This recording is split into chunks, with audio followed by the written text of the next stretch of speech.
Hello, and thank you for choosing Bosch Remote Diagnostics. In this video, we'll show you how to connect your diagnostic hardware for use with Bosch Remote Diagnostics. The Bosch Remote Diagnostics system supports both the Bosch KTS 560 and the Bosch KTS 590. For remote diagnostic purposes, there's no difference in capability between these two devices.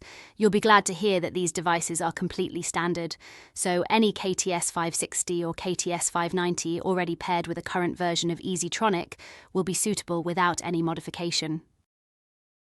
Before you connect any diagnostic equipment, the first and most important step is to connect the vehicle to a suitable battery support unit. This must remain connected for the entire duration of the remote session to ensure stable voltage.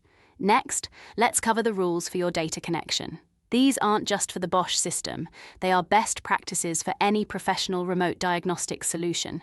To ensure the connection is as stable as possible, you must use wired connections for all stationary jobs. Rule number 1.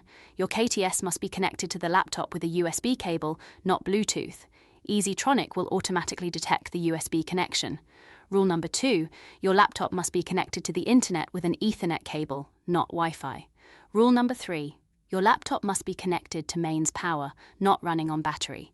You must also adjust its power settings to prevent it from going to sleep during the session. The reason for these rules is stability. Remote sessions often involve advanced coding operations where a sudden loss of connection could have severe consequences. To be perfectly clear, if the connection drops during a process like ECU coding, it could permanently damage the control unit. Always use a wired connection for stationary jobs.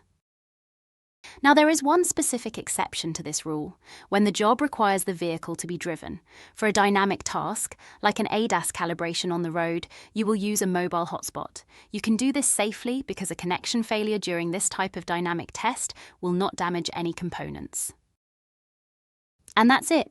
You now know how to correctly set up your hardware for Bosch Remote Diagnostics. To learn more, explore our other video guides, which show you how to do everything from completing your workshop account setup to creating your first remote session.